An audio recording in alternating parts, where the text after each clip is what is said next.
사도행전 24장부터 우리 할 차례입니다. 사도행전 24장을 이제 보면 대제사장 아나니아와 여기 장로들과 또 한 변호사 더둘로가 나오죠.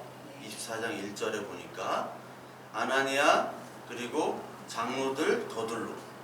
아나니아라는 사람은 이제 대제사장이에요. 제사를 드리는 그 제사장들의 우두머리. 그래서 이 대제사장들은 주로 로마 권력에 아부하던 사람이었습니다. 로마 권력에 아부하던 권력자였고, 그리고 장로들이라는 게 나오는데, 장로들은 대부분 그 바리새인들이 주로 이루었었어요. 장로들. 그러니까 사내들인 공의회라는 게 있는데, 그게 어떤 자기들의 율법과 교리에 따라 사람들을 재판하고 판단하는 그런 회의였는데, 그 사내들인 공의회 회원들이 주로 이제 장로들이었습니다. 그 장로들, 율법학자들로 구성된 장로들. 그리고 그 두 집단을 변호할 만한 사람이 바로 여기 더둘로라고 나옵니다. 세 사람이 이제 총독한테 딱 가는 거예요. 총독 벨릭스 총독에게 이제 가서 바울을 고발합니다. 그래서 누가 대표로 그 변호를 하냐면 더둘로라는 사람이 3절 한번 보세요. 벨릭스 각하여, 우리가 당신을 힘입어 태평을 누리고 또 이 민족이 당신의 선견으로 말미암아 여러 가지로 개선된 것을 우리가 어느 모양으로나 어느 곳에서나 크게 감사하나이다, 이런 말을 해요. 이 대제사장 아나니아와 그 바리새인 중심의 이 장로들이 둘이 이제 바울을 공공의 적으로 삼아서 제거하려고 하는 거죠. 그래서 제거하기 위해서 변호사 더둘로를 딱 세워서 변호사 더둘로에게, 야, 네가 우리들의 의견들을 말해 라고 하면서 더둘로가 지금 3절에 말하고 있습니다. 근데 더둘로가 뭐라고 얘기냐면, 벨릭스 각하 때문에 우리가 이스라엘이 이렇게 태평을 누립니다. 그거를 크게 감사합니다 라고 여기 3절에 이렇게 얘기를 하고 있어요. 아부를 하는 거죠. 그러니까 벨릭스 때문에 언제 이 이스라엘 백성들이 평화를 누린 적이 없어요. 없는데 지금 뭐 개소리를 하는 겁니다. 당신의 선견지명으로 인하여 우리가 이렇게 잘 살고 평화롭게 살고 있습니다 라고 얘기를 하는 거죠. 그래서 우리 국회의원들도 보면은 서로들 막 싸우다가 뭐 어떤 청문회 같은 거 하면 존경하는 뭐 위원장님, 존경하는 누구 위원님, 의원님 이렇게 얘기해요. 근데 가장 웃긴 얘기가 그거거든요. 막 싸우고 욕하면서 그렇게 고성을 지르면서 싸우다가 또 국민들이 보는 이렇게 카메라 생중계 때는 뭐 존경하는 의원님 다 이렇게 하거든요. 그것처럼 이 벨릭스라는 총독에게, 로마 총독에게 지금 아나니아와 그리고 이 장로 바리새인들이 지금 아부를 하고 있는 거예요. 아첨을 하고 있습니다. 그러면서 바울을 뭐라고 고소를 하냐면 5절에 보니까 이 바울은 전염병 같은 자다라고 나오죠. 그리고 천하에 흩어진 유대인들을 다 소요하는 자요, 나사렛 이단의 우두머리다. 그리고 6절에 보니까 성전을 더럽게 했다라고 얘기를 해요. 그러니까 전염병, 유대인을 다 소동을 일으키는 자, 그리고 나사렛 이단의 우두머리, 성전을 더럽게 했다. 우리 전염병은 치료를 해야 되고 전염체는 죽여야 되죠. 그래서 이 사회에 참 안 좋은 말들이 뭐냐면, 이 기독교에 대해서 반감을 가진 사람들이 기독교를 이제 박멸의 대상으로 생각합니다. 박멸이라는 거는 우리가 해롭다는 해충이나 아니면 전염병 같은 존재라는 거예요. 기독교를 포함해서 종교를. 그러니까 많은 세상 사람들이 기독교를 박멸의 대상으로 생각하고 있어요. 여기 이 예수 그리스도를 믿는 이 바울이 지금 이 제사장들과 바리새인들과 이 사람들에게는 없어져야 될 박멸의 대상으로 이 사람들이 생각하고 있는 거예요. 제사장들에게는 자기의 권력과 인기 유지를 위해서 도움이 되는 것이 좋은 종교라고 그것들을 추구하고요. 그리고 바리새인들은 자기의 인기와 자기의 율법, 자기의 법칙들, 자기들이 만들어 놓은 도덕 준칙들에 의해서 그것들을 잘 유지하려면 거기에 도움이 되는 것을 좋은 종교라고 생각하고 있는 거예요. 벨릭스 총독에게는 이 바울이 골치 아픈 문제덩어리예요. 왜? 자꾸 소동을 일으키니까. 자꾸 소동을 일으키면 로마 황제한테 불려갑니다. 벨릭스 총독이. 그리고 자기 자리가 위태로워져요. 그러니까 이 인간이 만든 종교, 여기서 대제사장이나 바리새인들이 믿는 그 하나님이라는 실체가 껍데기인 거예요. 껍데기. 예수 그리스도를 믿는 게 아니라 껍데기 하나님을 믿는 거예요. 껍데기.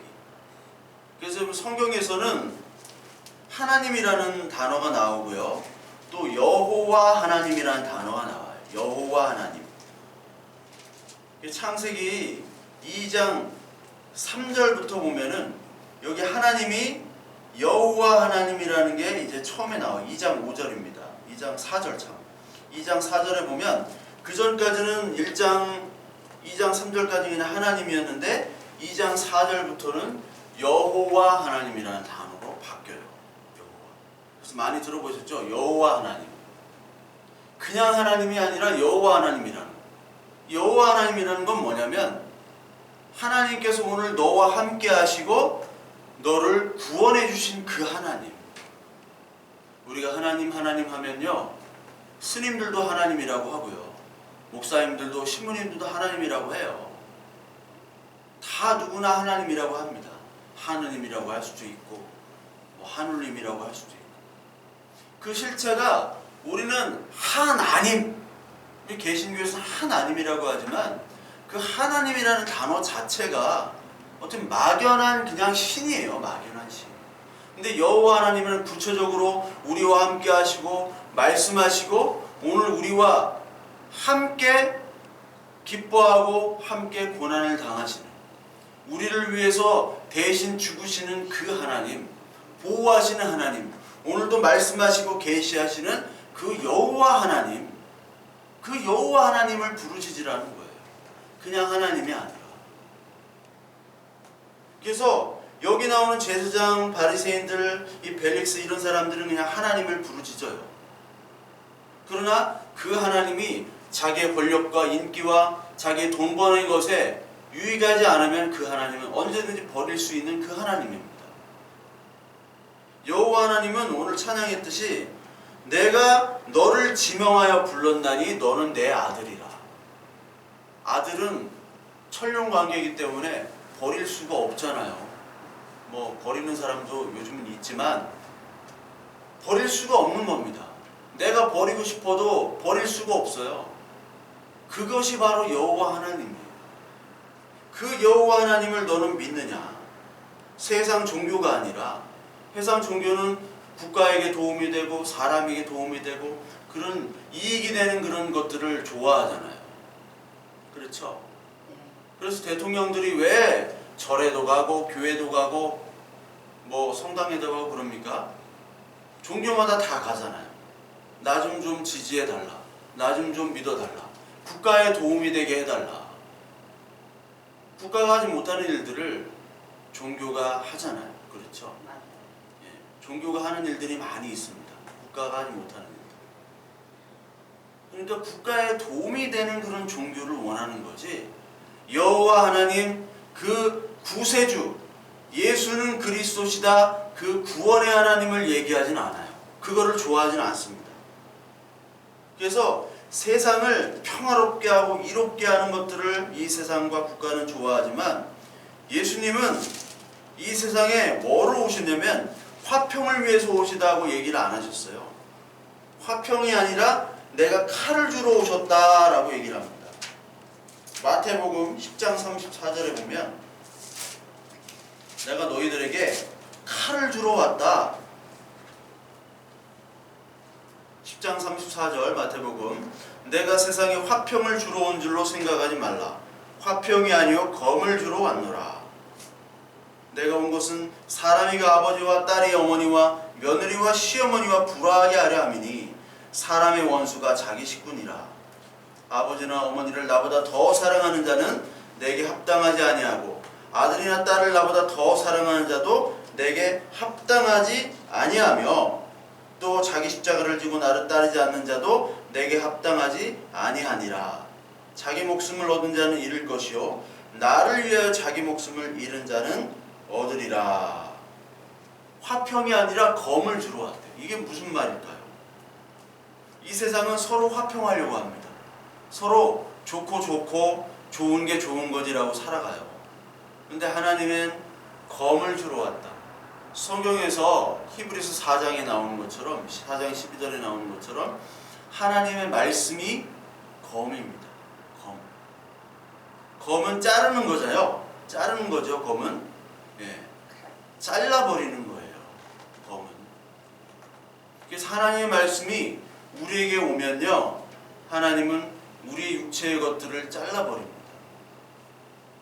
이 세상은 우리 가족끼리 서로 잘 먹고 잘 살자라고 하는 거예요. 어떤 조직이나 정당이나 단체나 국가가 내가 잘 되면 잘 되지, 우리끼리 잘 해먹자, 해보자. 그런데 그것이 아니라 하나님의 검, 이 말씀이 떨어지면요, 37절 마태복음 10장 37절의 말씀처럼 아버지나 어머니는 나보다 더 사랑하는 자. 여기서 아버지, 어머니 이런 것들은, 이런 존재는 우리가 사랑해야 되는 존재인데 이것이 하나님보다 더 사랑하게 될 때 문제가 생기는 거예요. 우리가 하나님보다 어떠한 다른 존재를 더 사랑하게 될 때 그것이 우상이 되게 되면 나의 자녀로 합당치 않다. 그래서 하나님께서 검으로 그 관계를 다 잘라버리는 거예요. 검으로. 어떤 데는 자녀가 우상이 됩니다. 어떤 사람은 물질이 우상이 돼요. 어떤 사람은 자기의 가치관이 우상이 돼요. 그것들을 하나님의 말씀이 딱 떨어져서 그의 환경에서 그 모든 것들을 다 잘라내게 하시는 거예요. 그렇기 때문에 우리가 잘라진 사람들이 모여서 예배를 드리는 거예요. 잘라진 사람들. 이거를 막 아버지, 어머니, 딸, 가정을 파탄시키는 그런 이야기가 아니라 하나님의 말씀이 떨어지면 어떤 아버지는 하나님의 말씀과 관계없이 살아가잖아요. 아무리 혈육을 나눈 친족이라도, 한 가족이라도. 그렇지만 하나님의 말씀이 떨어질 때 가족이라도 하나님은 분리를 시켜요. 우리가 그 분리된 가족을 위해서 기도하고 예수 그리스도를 믿지 않는 그 자녀들, 가족들, 부모, 형제들을 위해서 기도하고 전도하는 것이지만 하나님이 그들의 이야기와 우리의 이야기를 섞지 못하게 해요. 하나님의 말씀을 전하면요, 야 무슨 소리 하냐, 돈 버는 얘기해, 딴 얘기해, 그러지 전혀 이 하나님의 말씀, 복음의 말씀을 들으려고 하지 않습니다. 그렇기 때문에 하나님은 여기 나오는 것처럼 자기 십자가를 지고 나를 따르지 않는 자 합당하지 않다.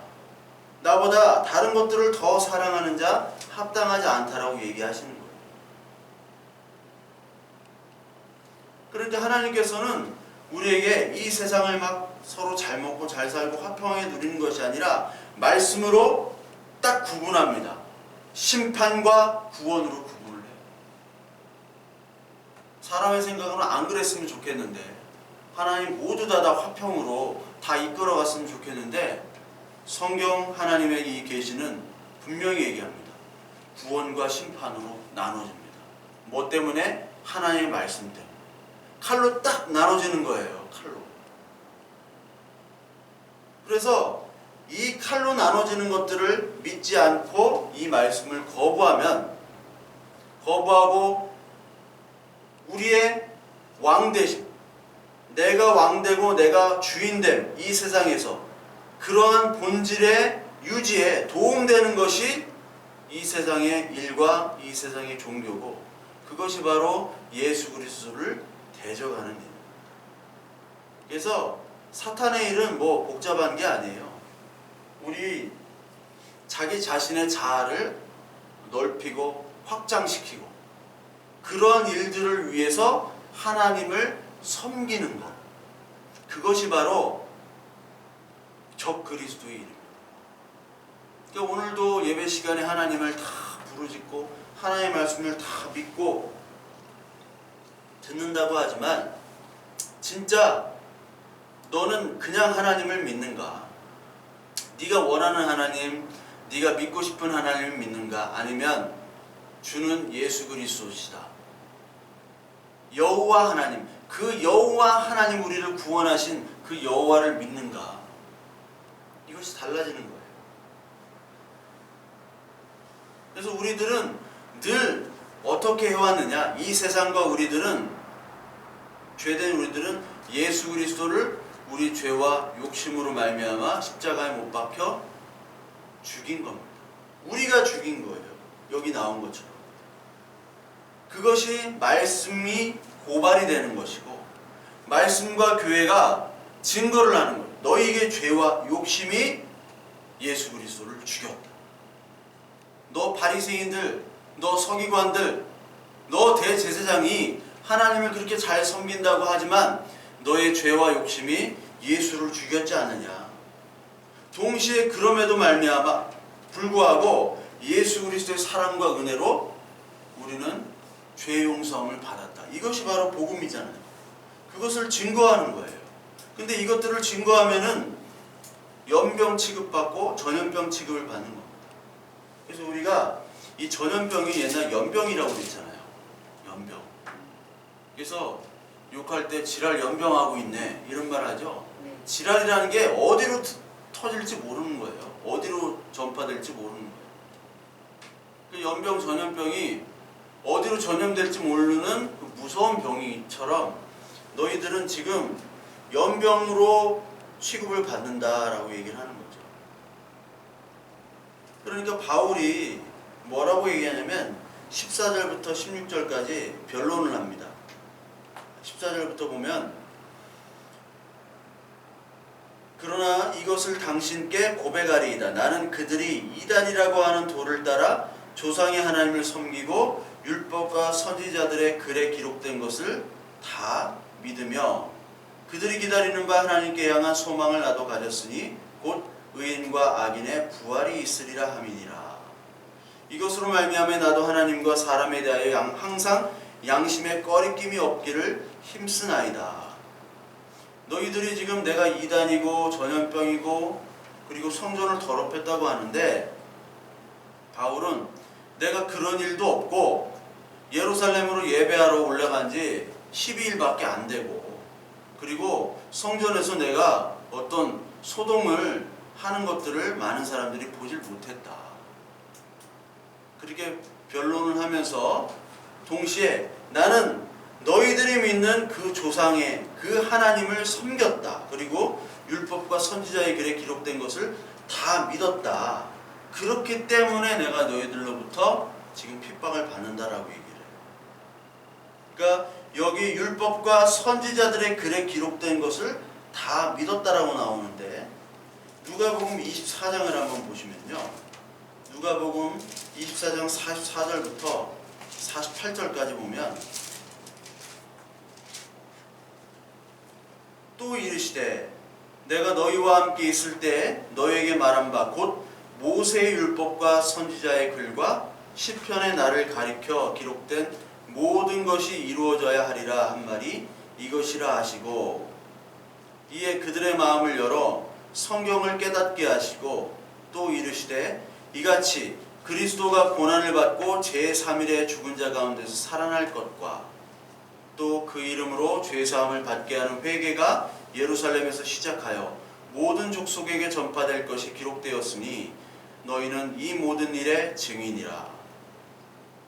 여기 구약에 나오는 모세의 율법, 선지자의 글, 시편의 모든 것들은 예수 그리스도에 대한 예표고 예수 그리스도에 대한 것들이라고 예수님이 직접 얘기를 하시죠. 44절에. 그러니까 너희들이 믿는 모세가 바로 나를 증거하는 거다. 너희들이 율법을 가지고 모세를 섬긴다고 하는데 모세를 그렇게 잘 섬겼으면 나를 섬기는 거다. 그래서 모세가 신명기에서도 예언을 하죠. 유언 같은 걸 합니다. 나중에 나와 같은 선지자가 일어날 것인데 그 선지자의 말을 잘 들어라. 그게 바로 예수 그리스도예요. 너희들은 지금 성경의 구약의 실체가 예수 그리스도인데 그 실체가 왔는데 너희들은 그것들을 믿지 않는구나. 그렇다면 너희들은 하나님의 말씀도 모르고 믿지도 않고 구약 성경 전체를 다 모르는 사람들이다. 모세를 섬기지도 않는 사람들이다. 그거를 바울이 변론으로 오히려 이 바리새인들과 그리고 대제사장을 고발하고 있는 겁니다. 그러니까 하나님의 말씀을 그대로 전하면요, 하나님의 말씀이 변질된 변형된 종교가 우리를 고발하는 거예요. 그러니까 진짜는 가짜 때문에 고난을 당하는 겁니다. 이 세상의 물건들도 짝퉁들이 하도 많잖아요. 그러니까 어떤 게 진짜인지 몰라요. 오히려 진짜를 차고 가면요, 가짜인 줄 알고요, 가짜를 차고 가면요, 진짜인 줄 알아요. 가짜는 너무나 많은 이미지로 포장을 합니다. 진짜처럼 똑같이 만들어요. 그래서 성경에서 666이 사탄의 숫자잖아요. 그 사탄의 숫자는 짐승의 숫자고 사람의 숫자라고 얘기했어요. 사람. 사람은요, 하나님이 되기 위해서 하나님처럼 똑같이 포장하고 이미지를 가꾸는 것이 바로 사람이에요. 그래서 우리가 야, 저 사람을 볼 때, 저 교회를 볼 때, 아, 저 현상을 볼 때, 야, 하나님이 하시는구나 라고 생각하지만 그것이 사탄의 일일 가능성이 굉장히 많다는 겁니다. 사람이 볼 땐 저게 옳은 일이에요. 되게 좋은 일이고 하나님이 도우시는 일 같아요. 그렇지만 그것이 666일 가능성이 굉장히 많아요. 사탄은 거짓말장이고 우리를 참소하는 자고 포장하는 자고 아름답게 꾸밀 수 있는 자입니다. 하나님보다 더 크고 더 영광스럽고 더 멋있고 예쁘게 선한 천사로 위장할 수 있는 것이 바로 이 사탄의 일들이에요. 거기에 우리는 다 놀아나고 있어요. 그래서요, 우리가 이단이다, 정통이다 이런 논쟁들이 참 많은데 이 교회의 역사를 보면 이단과 정통이 구분이 안 될 때가 많았어요. 그러니까 이단은 대부분 소수일 때가 많았고요. 정통은 다수일 때가 많았습니다. 물론 다 그런 건 아니에요. 다 그런 건. 어떤 공의회를 통해서 하나님께서 또 선하게 인도하실 때도 있었지만 사람이 만들어진 회의한 그런 기독교 회의에서도 하나님의 말씀이 아닌 것들이 정통이 될 때도 있었고요. 그런 경우들도 많이 있었습니다. 그러니까 인간이 야, 저 이단이야. 우리 이단이란 말을 많이 쓰잖아요. 어떤 교회에서 문제가 생기면 이단으로 얘기를 해요. 어떤 사람이 교회의 비리나 목회자의 비리나 아니면 장로들의 비리를 고발하면요, 이단으로 몰아가거나 빨갱이로 몰아갑니다. 마녀 사냥을 해요. 그것이 가장 쉬운 방법입니다. 그거를 자기의 잘못과 과오를 덮기 위해서 그것들을 늘 그런 식으로 사용을 했어요. 저 사람 이단이야. 저 사람 신천지에서 왔어. 저 사람 여호와의 증인이야. 저 사람 이상한 사람이 미친 사람이야. 빨갱이야. 이런 식으로 얘기를 한단 말이에요.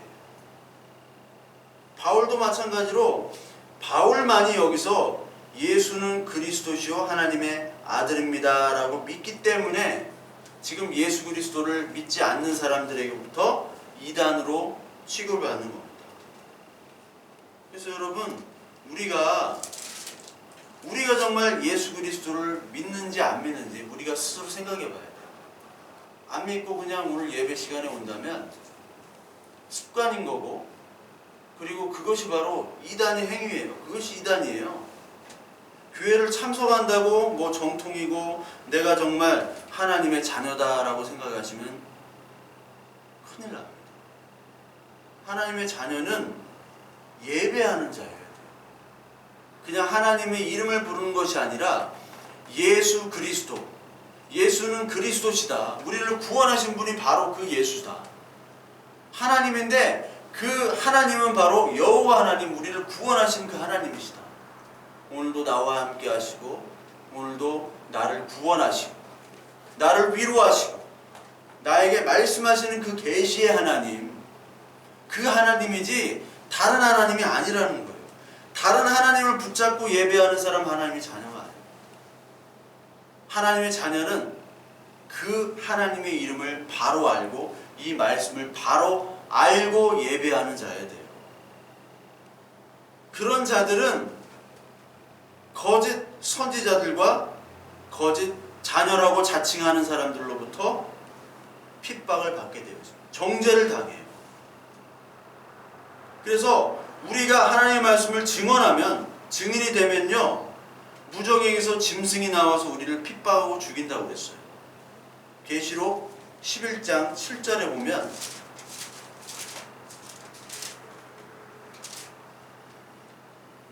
그들이 증언을 마칠 때 무적행으로부터 올라오는 짐승이 그들과 더불어 전쟁을 일으켜 그들을 이기고 그들을 죽일 터인즉 그들의 시체가 큰 성 길에 있으리니 그 성은 영적으로 하면 소돔이라고도 하고 애굽이라고도 하니 곧 그들의 주께서 십자가에 못 박히신 곳이라. 백성들과 족속과 방언과 나라 중에서 사람들이 그 시체를 사흘 반 동안 보며 무덤에 장사하지 못하게 하리로다. 이 두 선지자가 땅에 사는 자들을 괴롭게 한 거로 땅에 사는 자들이 그들의 죽음을 즐거워하고 기뻐하여 서로 예물을 보내리라 하더라. 여기 증인이 나오죠. 증인은 바로 교회입니다. 교회. 그들이 증거를 하니까 증언을 마칠 때 짐승이 와서 우리를 죽인다고 해요. 교회를 죽인다는 겁니다. 교회를. 그 교회를 죽이는 사람들 중에 하나가 또 여기 계시록의 3장 9절에 보면요, 사단의 모임이 나오는데, 보라 사탄의 회당 곧 자칭 유대인이라 하나 그렇지 아니하고 거짓말하는 자들 중에서 며칠 내게 주어 그들로 내 앞에 절을 하게 하고 내가 너를 사랑하는 줄 알게 하리라. 여러분, 자칭 유대인이라고 하는 사단의 모임이라고 얘기해요. 아까 자칭 유대인이라고 하는 장로가 나오죠. 그리고 대제사장도 유대인이죠. 유대인이라고 하는 사람들이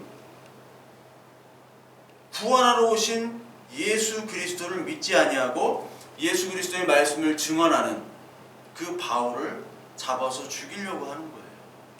그게 사탄이죠. 유대인들은 사탄의 모임이라고 얘기하는 거예요.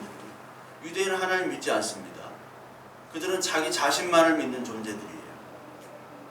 하나님이 유대인을 택했지만 유대인은 변형된 종교, 하나님이 아닌 변형된 이상한 자기들의 종교와 자기만의 하나님을 만들어서 자기를 우상화하고 자기를 하나님화시키는 사탄의 무리가 된 거예요. 666의 본질입니다.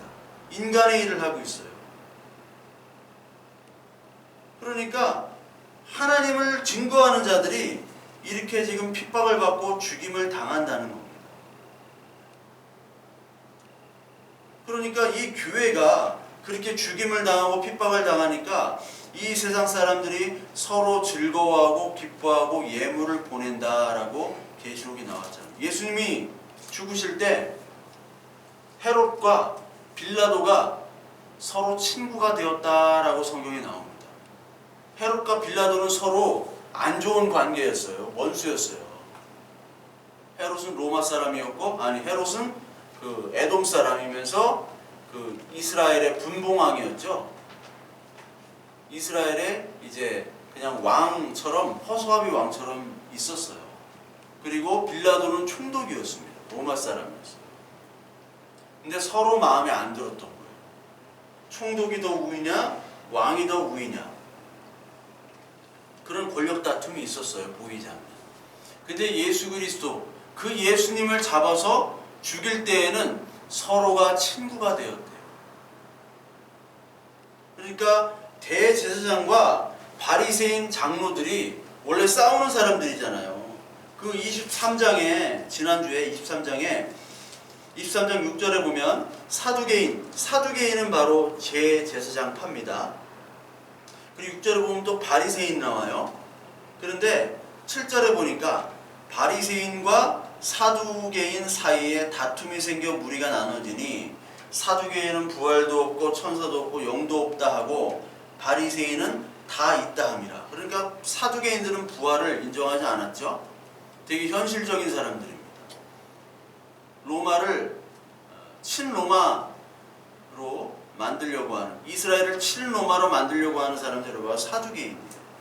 근데 바리새인들은 부활도 있고 천사도 있고 영도 있고 다 있다라고 믿었잖아요. 그러니까 서로 싸우는 사람들이에요. 서로 권력 다툼을 하는 사이인데 바울을 죽이려고 변호사를 고용해서 이때는 둘이 친구가 돼요. 참 이상하죠? 참 이상합니다. 그게 바로 정치고 종교예요. 이 교회가 정치화되고 종교화되면요, 이런 현상들이 벌어집니다.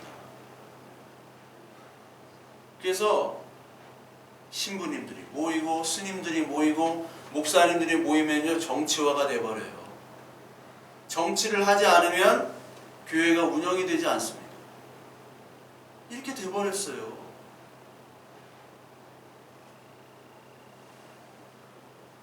이 바울은 또 뭐라고 얘기하냐면, 내가 지금 이렇게 핍박을 받는 것이 15절에 하나님께 향한 소망을 가졌다. 그리고 곧 의인과 악인의 부활이 있으리라 라고 내가 얘기했기 때문에 지금 핍박을 받는다라고 얘기합니다. 여러분, 부활은 의인도 부활하고 악인도 부활한다고 말씀을 했죠. 요한복음 5장 29절에 보면 예수님이 말씀하십니다. 선한 일을 행한 자는 생명의 부활로, 악한 일을 행한 자는 심판의 부활로 나오리라. 부활은 두 가지예요. 생명의 부활, 또 심판의 부활. 우리가 하나님의 자녀로 이 복음을 믿고 하나님의 자녀가 되면 그건 생명의 부활이 돼요. 그게 착한 일이에요. 선한 일입니다. 근데 악한 일이라는 건 뭐냐면 하나님의 말씀을 끝까지 믿지 못하는 그런 사람들. 그런 사람들은 심판의 부활이 돼요. 그러니까 모든 사람들은 다 부활합니다. 육체적으로도, 육적으로, 영적으로 다 부활을 해요. 근데 심판과 생명의 부활이 있다는 거예요.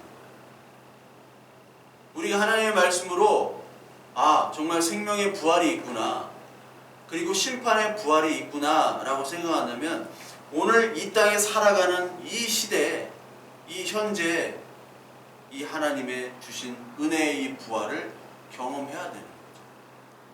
그럼 부활을 경험한다는 건 뭐냐면, 부활의 존재는 뭐라고 얘기했습니까? 죽음이라고 얘기했잖아요. 내 자신이 십자가에서 예수 그리스도와 함께 죽어야 되는 거예요. 부활을 믿는다? 부활절을 다 지키지만 부활절은 죽음의 절기예요. 내가 죽어야지 부활이 되는 거예요. 그냥 계란만 먹고 그러면 안 돼요. 우리 조카가 부활절은 뭐 하는 날이냐고 나한테 물어봐가지고, 뭐 하는 날이냐? 그러니까 계란 먹는 날이라고. 계란 먹는 날로 다 알고 있어요. 왜 부활절인지도 모르고, 부활절 때 부활해서 기뻐했다 막 이렇게 찬양하고 막 그러는데, 부활절 때는요, 내가 죽은 존재구나라는 깨닫는 절기예요. 부활절. 이게 부활절만 깨닫는 게 아니라 날마다 내가 죽었기 때문에 다시 부활할 수 있는 거구나. 그 나의 죽음, 십자가에 너를 죽지 않고서는 나를 따라가지 않느니라. 십자가라는 것은 무슨 상징이에요? 죽음의 상징이잖아요. 십자가를 지고 나를 따르지 않으면 내 자녀가 될 수 없다. 그걸 예수님이 계속해서 얘기하셨던 거예요. 그렇다면 우리는 오늘 하나님의 말씀, 이 칼이 우리의 몸과 마음을 다 쳐내야 됩니다. 그때만이 예수 그리스도의 부활을 경험할 수가 있어요. 그래서 우리는 오늘도 예수 그리스도의 말씀 앞에서 내가 죽음을 경험하고 있는 거예요. 그리고 동시에 예수 그리스도의 말씀 앞에서 내가 다시 사는 부활을 경험하고 있는가? 이거를 오늘 묵상하면서 오늘 예배해야 되는 겁니다. 어떤 형제들 보면 예수 그리스도를 잘 섬기는 것 같다가 이 형제 자매들이 사회적으로나 세상적으로 되게 잘 나가는 사람들이 되는 형제 자매들을 보게 됩니다. 근데 잘 나가면 잘 나갈수록 하나님의 집에서 떠나가게 되더라고요. 예전에는 성경도 보고 기도도 하고 그리고 자신의 죄에 대해서 회개도 하고 그랬는데 너무나 잘 나가다 보니까 생각하고 말하는 것들이 어느 순간부터 달라지더라고요. 그들의 관심사가 달라지더라고요. 그래서 예전에는 뭐 하나님에 대해서 말도 하고 신앙에 대해서 말하고 이렇게 소통을 했는데 지금은 그 사람들이랑 만나서 할 얘기가 없는 거예요. 다 비즈니스가 어떻게 됐다, 뭐 돈을 얼마 벌었다, 그것도 하나님을 붙이죠. 하나님이 다 해주셔서 이렇게 했다, 참 감사하다, 내가 돈을 더 벌어야겠다, 그리고 나의 목표는 뭐 얼마를 벌고 뭐를 하는 것이고 뭐를 사는 것이고 하나님이 도와주시면 가능할 것 같다. 결국 하나님 얘기를 하는 게 아니라 내 자신에 대한 욕망을 얘기하는 거예요. 내가 이만큼 노력해서 잘났고 내가 이런 목표를 가지니까 앞으로 이렇게 잘 될 것이다. 희망을 얘기하더라고요. 그런 형제자매들을 보면서 무엇을 기도해야 될까? 저들이 정말 하나님이 택한 자녀고 정말 하나님이 사랑하신다면 저들을 돌아오게 하여 주시옵소서. 망하게 하더라도 하나님의 자녀라면 돌아오게 하는 게 맞지 않습니까? 그러면요, 우리는 그냥 돌아올 수가 없어요. 자기 자신이 죽어야 되고 말씀의 검에 의해서 우리가 잘라져야 된다면 그럼 우리가 망해야 되는 거예요. 그러면 그 망하는 것이 축복입니다. 망하는 것이 복이에요. 근데 이렇게 얘기하면요, 교회에서 핍박받습니다. 그 잘 나가는 사람, 11조 많이 하는 사람 망하게 기도를 해달라고 하는 사람이 어디 있겠어요? 그 사람이 막 몇 천만 원, 몇 억씩 낸다고 하면 그 사람이 망하면 교회 재정 어떻게 해요? 그런데 교회 재정을 떠나서 이 사람이 하나님께 돌아오려면 망해야 되는 길밖에 없어요.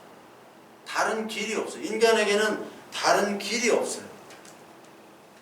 다시 예수 그리스도를 믿고 부활을 하려면, 다시 거듭나려고 하면 내가 죽지 않고서는 거듭날 수가 없는 겁니다. 이게 인간의 한계예요. 다른 방법이 없어요. 그래서 예수 그리스도께서 우리를 위해 죽으신 거예요. 방법이 없어요. 우리를 위해 죽지 아니하면 구원할 방법이 없습니다. 그만큼 우리는 죄인이었고 그만큼 우리의 죄는 심각하다는 것들을 또 반증하고 있는 겁니다.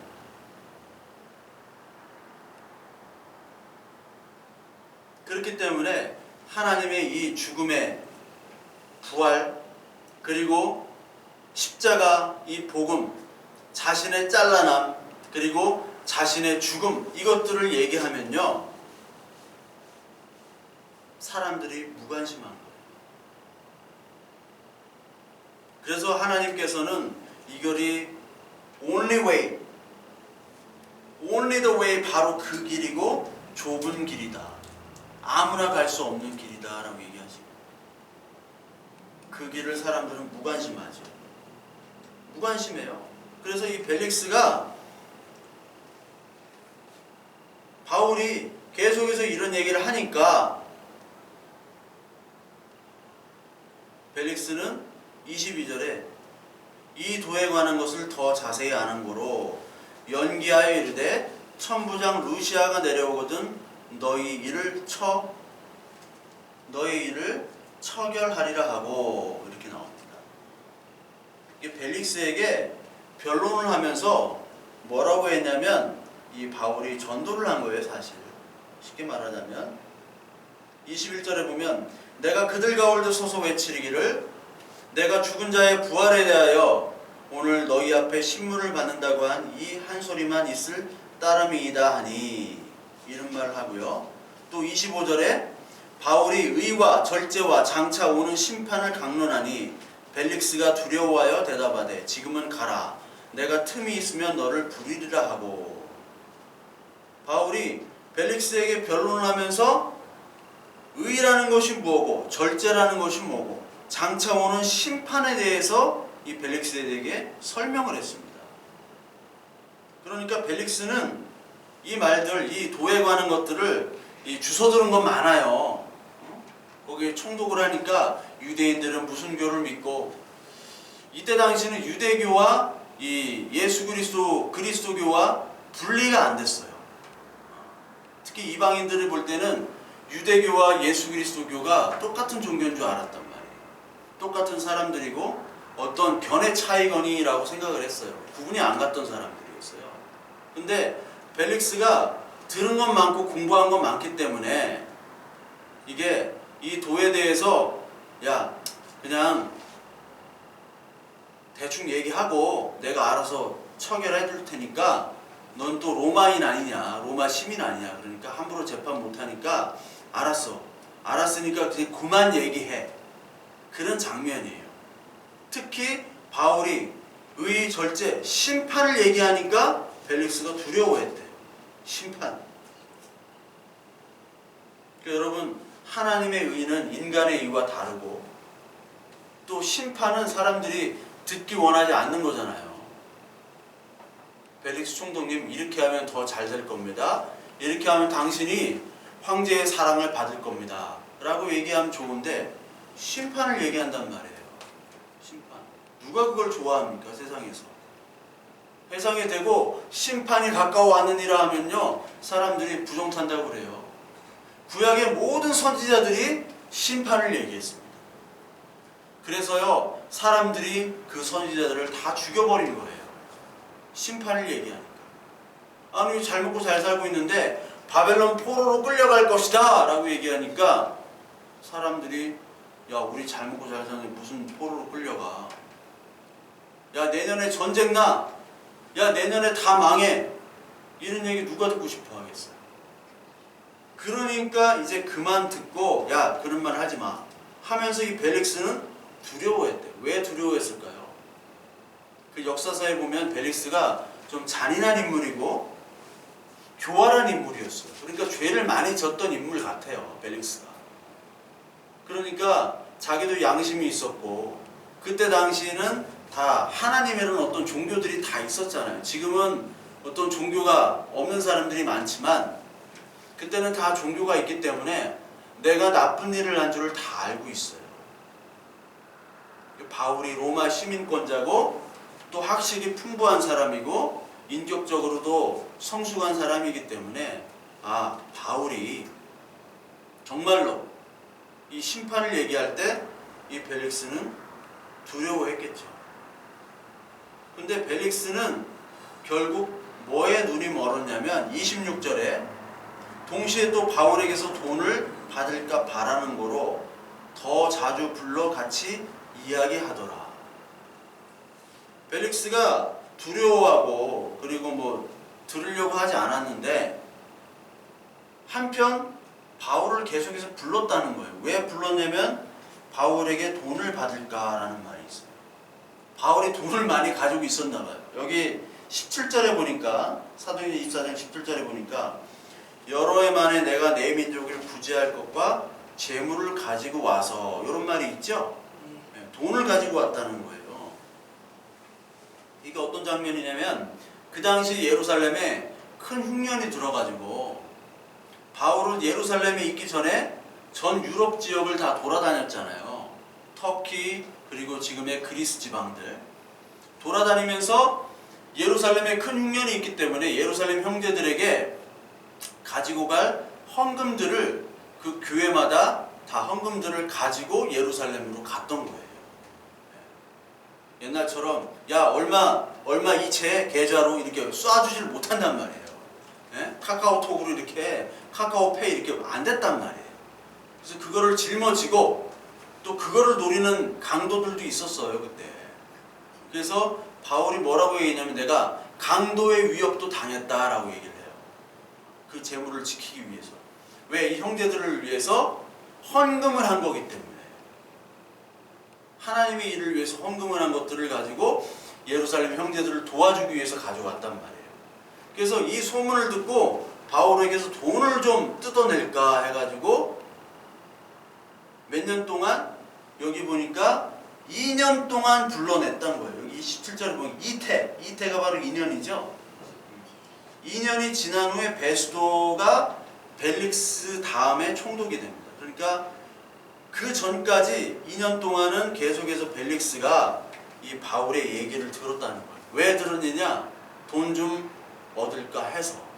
내가 이야기를 잘 들어주면 돈을 줄까 해서 2년 동안 들은 거예요.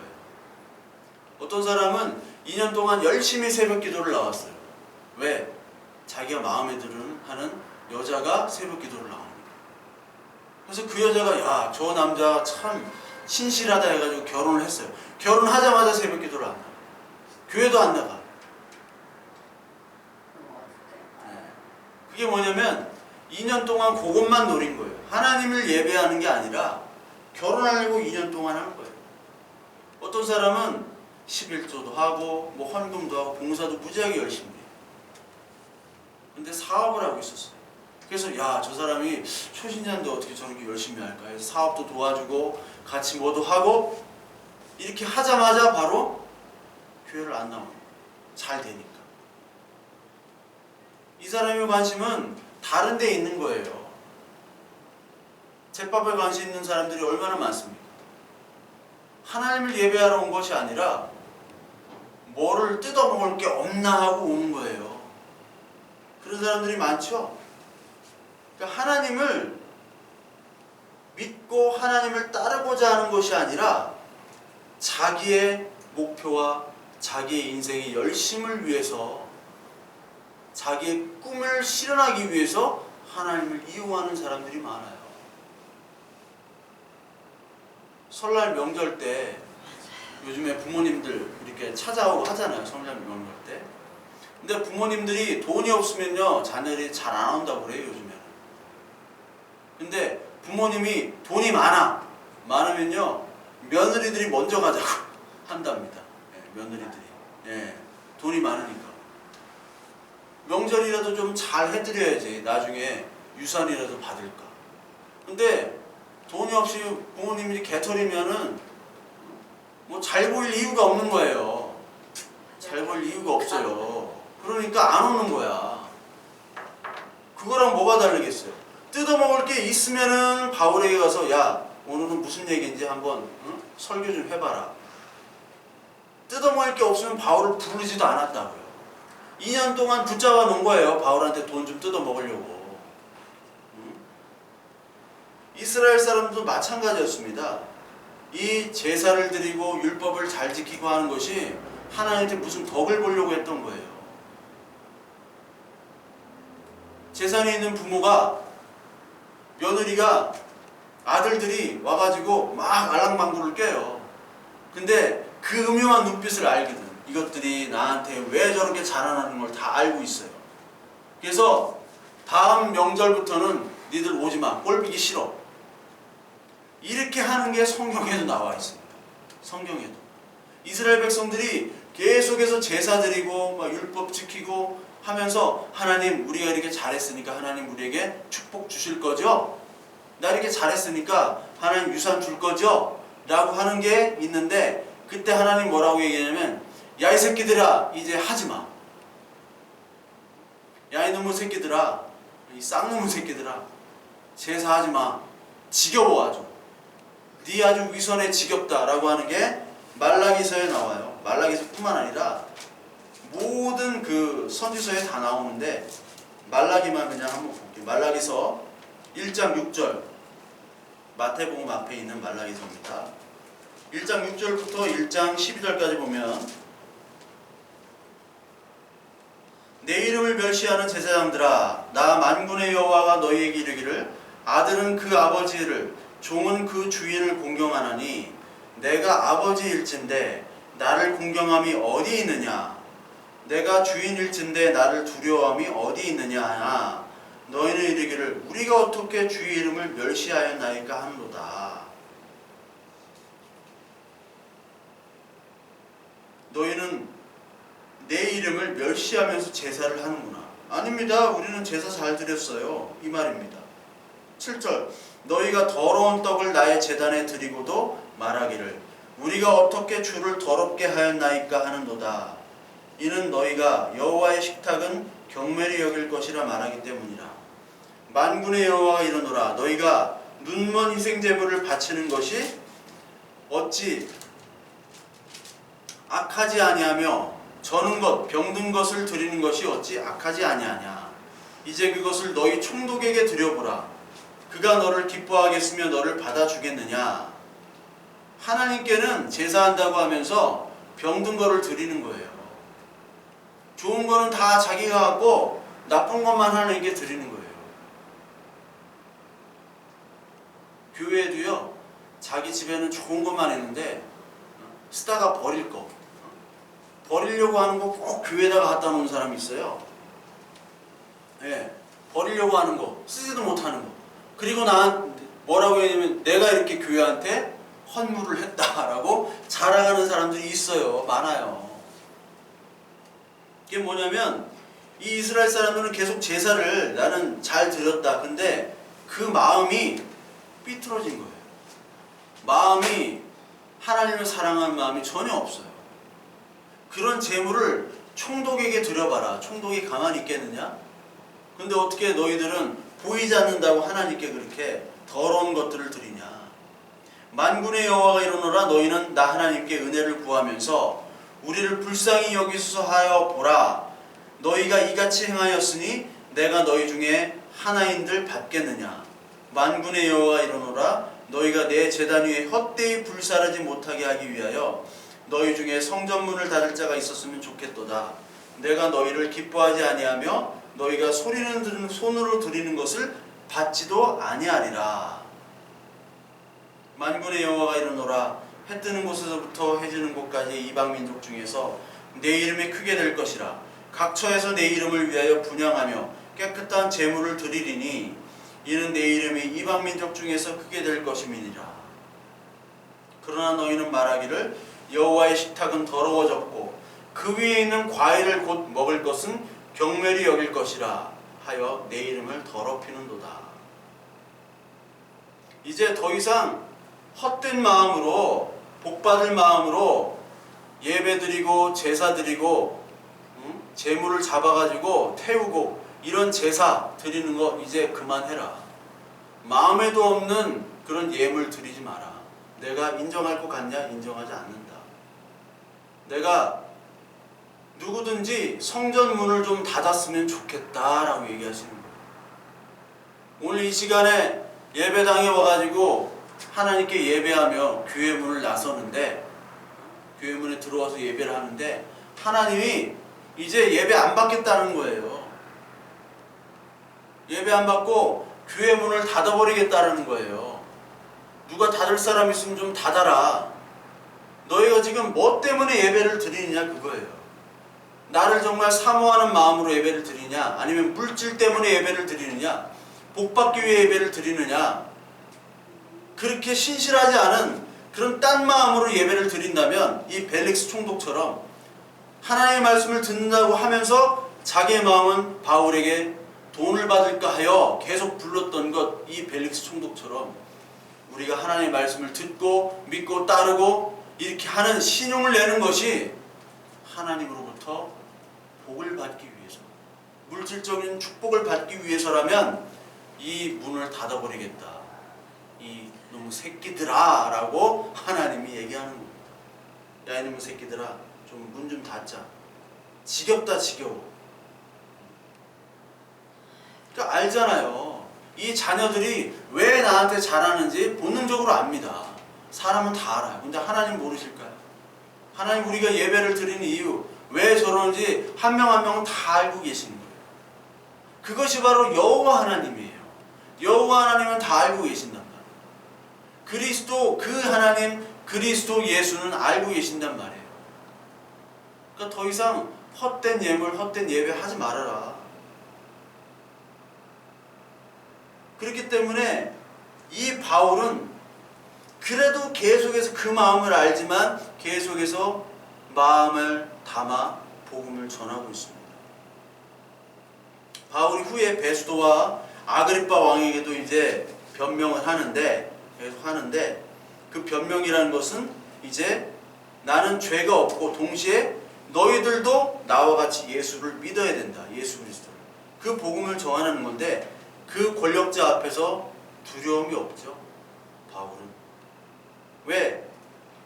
로마 정치 군사 권력이나 유대 종교 권력 앞에서 두려움이 없는 건 만군의 여호와, 이 세상 모든 것들을 가지신 하나님이 바로 우리 아버지라는 것, 그 믿음 때문에 바로 두려움이 없는 거예요.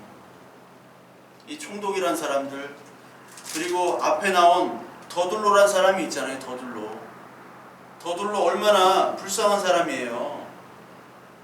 변호사잖아요. 똑똑하고 말빨이 센 사람이에요. 많이 아는 사람이에요. 근데 뭐에 쓰임받아요? 바울을 고발하는 데 쓰임받잖아요. 똑똑하고 잘나고 그런 사람들이 범죄에 쓰임받는 경우가 너무나 많아요. 잘못된 것들에 쓰임받는단 말이에요. 우리 하나님의 자녀로 부름 받았으면 그 세상 권력에 그 권력을 유지하는 데 쓰임받는 것이 아니라 하나님께 쓰임받는 자가 되어야 되겠죠. 그럼 세상 권력의 핍박도 받을 수 있습니다. 더둘로가 말을 그렇게 잘했으면 하나님의 복음을 전하는 데 쓰임받으면 얼마나 좋아요. 근데 하나님이 대적하는 데 쓰임받는단 말이에요. 얼마나 안타까운 일입니까? 아볼로 같은 경우는 말을 잘했기 때문에 그 사람은 하나님의 말씀을 전하는 데 쓰임받았지만 똑같이 말을 잘하는 이 변호사 더둘로는 하나님을 대적하는 데 쓰임받았잖아요. 왜? 로마의 정치 권력, 군사 권력, 유대의 종교 권력, 여기에 아부를 냈기 때문에 그래요. 그거를 통해서 나도 좀 출세 좀 해봐야겠지 라고 생각하기 때문에 그렇습니다. 근데 하나님의 자녀들은 그런 권력들을 무서워하지 않아요. 그리고 벨릭스처럼 이렇게 돈에 대한 것들에 가치를 크게 두지 않습니다. 이 자본주의 사회에서 돈이 가장 큰 가치잖아요. 돈이 최고잖아요. 막말에는 진리죠, 진리. 예, 돈이 진리잖아요, 돈이. 돈 없으면 아무것도 못해요. 사람 취급을 못 받습니다. 돈 없으면. 근데 돈이 있으면요, 아무리 이상해도 사람 취급을 받아요. 존경합니다, 사람들이. 근데 이 하나님의 일을 하는 이 바울이 그런 돈과 권력에 무릎 꿇지 않습니다. 그래서 하나님의 자녀들은 돈이나 권력에 무릎 꿇지 않도록 하나님이 변화시켜 주시는 거예요. 그게 회개고, 그게 거듭남이고, 그게 중생이고, 그게 믿음이에요. 그게 회개하는 거예요. 무릎 꿇지 않는 거예요. 많은 목사님들이 여기에 무릎 꿇지 않았으면 좋겠고, 많은 교인들이, 많은 교회들이 이런 것에 무릎 꿇지 않아야 돼요. 그냥 막 대통령만 보면 막 목사들이 막 무릎 꿇고 좋아가지고 막 그 조찬 기도회인가 뭔지 같은 그런 거에 대통령 초대해가지고 막 기도하고 막 악수하고 밥 먹고, 그런 거 왜 하는지 모르겠어요. 그런 권력을 너무 좋아한단 말이에요. 누가? 목사들이 좋아한단 말이에요. 네? 목사들이 그런 권력과 돈에 무릎을 꿇는단 말이에요. 그 사람들은 아직까지 중생이 안 된 사람들이에요. 설날 때 저희 조카에게 돈을 많이 줬어요. 돈을. 있는 놈들 다 알고 그걸 줬어. 초등학교 입학, 그리고 생일, 그리고 설날 세뱃돈. 세배도 잘 안 했어, 이 자식. 근데 줬어. 다 합쳐가지고 그냥 막. 저는 어렸을 때 세뱃돈을 받아본 기억이 별로 없는데 그냥 조카니까 이쁘다고 막 줬어요. 줬는데 얘가 돈을 받자마자 나는 돈을 원하지 않는다고. 얘가 이제 초등학교 들어가는데 돈을 잘 몰라. 아직까지 돈을 잘 모르는 것 같아. 그러면서 돈을 원하는 게 아니라 자기가 원하는 거는 블록버스터 애니메이션, 헬로 카봇, 옹파르스 섬의 비밀, 이 만화 보는 걸 좋아해요. 그래가지고 지 아빠랑 극장 가가지고 그거 만화 본 거를 그렇게 자랑을 하더라고. 그러면서 그 막 몇십만 원 줬는데 그 몇십만 원은 거들떠보지도 않고 자기가 모은 그 10원짜리 100원짜리 그 저금통을 더 귀하게 여기는 거예요. 그리고 자기가 가진 장난감을 더 귀하게 여기는 거예요. 세상의 가치. 그 나이 때 보면은요, 그 나이 때 애들은 다 돈이 귀한지 잘 알거든요. 근데 우리 조카는 잘 모르더라고요. 요즘 애들은 막 빠릿빠릿 해가지고 잘 알아요. 막 어떤 게 더 좋은 건지 잘 알고, 막 돈이랑 막 눈이 막 번쩍번쩍 하는데, 우리 애는 그걸 잘 몰라. 예. 근데 그게 이뻐 보이더라고요. 아, 얘가 돈의 가치를 모르는구나. 세상은 다 돈의 가치를 쫓아가는데 얘는 돈의 가치를 모르는구나. 좋겠다. 어떻게 보면은 그게 더 행복하고 그게 더 맞아요. 참 순수하고. 그래서 예수님께서 어린아이와 같지 않으면 하나님 나라에 갈 수 없다라고 얘기를 한 거예요. 어린아이. 어린아이는 어떤 겁니까? 가치가 전도되는 거죠. 가치가. 물론 뭐 니체도 얘기해서 니체도 어린아이처럼 되라고 얘기했는데, 니체는 완전 무도덕, 법칙주의자고, 하나님 예수 그리스도께서 얘기한 거는 어린아이가 되라. 즉 세상이 얘기하는 가치와 바뀌어지는 거예요. 어린아이는 돈과 장난감을 바꾸지 않습니다. 그런데 어른들에겐 장난감은 아무 의미가 없죠. 돈이 의미가 있잖아요. 세상의 모든 가치가 나의 죽음으로 말미암아, 말씀이 떨어져서 나의 죽음으로 말미암아 다시 거듭나고 태어나지고, 그리고 그 죽음이 이 세상 가치에 대한 죽음, 나의 본질에 대한 죽음, 내가 주인이고 내가 왕되는 그 마음에 대한 죽음으로 말미암아 부활이 생길 수밖에 없는, 그것을 깨닫는 것이 바로 하나님의 일이요, 그것이 바로 복음의 일이에요. 그래서 나의 그동안 가지고 있던 소중히 여겼던 가치들이 하나님의 말씀에 의해서 다 무너져야 됩니다. 저와 여러분들이 오늘 무너져야지 부활을 경험할 수 있는 거예요. 따라서 오늘 이 벨릭스와 같은 그런 사람이 아닌 이 세상의 가치를 버리고 하나님께서 버리게 하실 겁니다. 하나님의 자녀에게는 버리게 하실 거예요. 대신 하나님의 믿음으로 우리를 채워주실 것이고 하나님의 사랑으로 채워주실 것이고, 아, 오늘도 그것이 하나님이 나를 사랑하는 증거구나. 아, 하나님이 정말 나를 그렇게 위로해 주시고 나에게 그런 사랑을 오늘도 베풀어 주시는구나 라고 하나님께서 인도하시는 그런 하루와 그런 예배와 그런 삶이 될 줄로 믿습니다. 그럴 때마다 하나님께 감사하고요, 그렇게 우리의 자아들이 깨어질 때마다 아, 하나님이 정말 나를 사랑하고 계시는구나. 하나님이 그냥 하나님이 아니라 여호와 하나님이구나. 그리스도 예수 하나님이 나에게 임했구나. 아, 감사합니다. 정말 하나님이 나를 사랑하시는군요 라고 고백할 수 있는 하나님의 자녀된 저와 여러분들, 아둘람 교회 성도님들 다 되시기를 기원합니다.